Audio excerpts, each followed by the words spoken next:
ఇప్పుడు మీరు టీటీడీ మెంబర్గా ఉన్నారు, మరి అక్కడ ఏం చేయబోతున్నారు?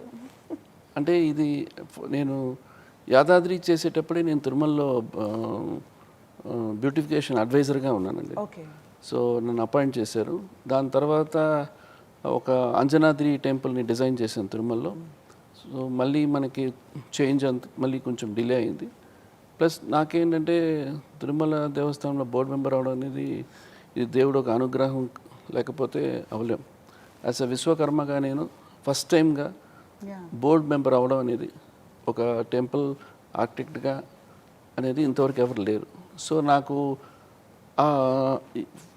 ఈ ఆపర్చునిటీ ఇచ్చిన దానికి జనసేన పవన్ కళ్యాణ్ గారికి నేను ఎప్పుడు జీవితం అంతా రుణపడి ఉన్నాను.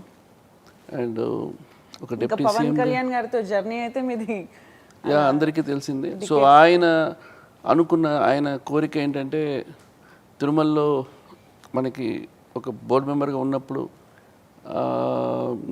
Temples development and design part అయినా కూడా సో నేను చేయగలను. ఎందుకంటే I'm not connected to any political activities నేను లేదు.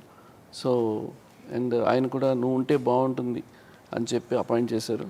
సో ఇది ఒక నాలో లేదు, బట్ ఆయన మనసులో ఉండి ఆయనే చెప్పడం జరిగింది. సో బోర్డు మెంబర్ అవడం అనేది ఇది నా అదృష్టంగా, అంటే స్వామివారికి సేవ చేయడానికి, అదేలాగా అలిపేరి ఎంట్రన్స్ డిజైన్ అయినా సరే అండి, అది కూడా డిజైన్ చేయమని తిరుమల దేవస్థానం వాళ్ళు బోర్డులో మీటింగ్లో అయింది. సో ఉన్న నా టైమ్ ఆఫ్ పీరియడ్లో నేను అది కూడా ఎంట్రన్స్ అండ్ మెట్ల దారి కూడా డిజైన్స్ కూడా చేస్తున్నాను. సో తొందరలో ఆ ప్లానింగ్స్ కూడా అవుతుంది.